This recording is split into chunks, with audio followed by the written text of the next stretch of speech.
particularly love working with engineers because engineers are problem solvers.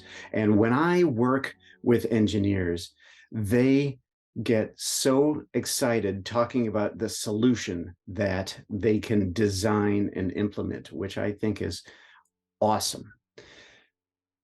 The shortcoming of working with an engineer is that they can kind of get lost in the details of that solution that they want to design and implement. And what you need to do when you're working with technical problem solvers like that is you need to get them to look at the larger picture. You need to get them to characterize the problem.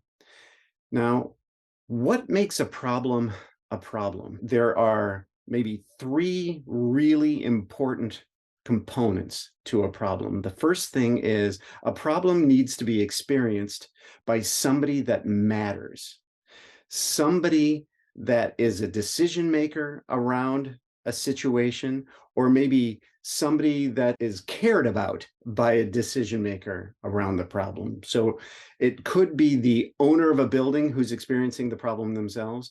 It could be the owner of a building that cares about a community that's experiencing the problem. So it's the community that is experiencing it, that has the problem, but it's the decision maker who cares about them that makes them the right people. So there's the people who experience the problem. There's also the situation that they're in. And the third thing is there's a negative feeling around this situation. So it's human beings experiencing a situation and associating that situation with a negative feeling. This is three components described in kind of a dry way. What you need to do when you work with an engineer is you need to ask them questions to get them to talk about who has the problem and what is the nature of that problem. What's the nature of the change that this solution is going to create?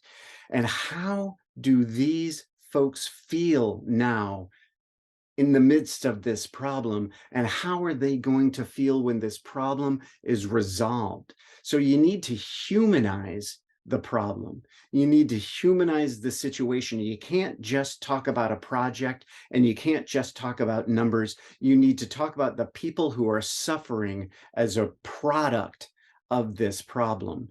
And you need to talk about the emotional arc that they're going to have as this problem gets solved by the solution that the engineer is kind of getting lost in.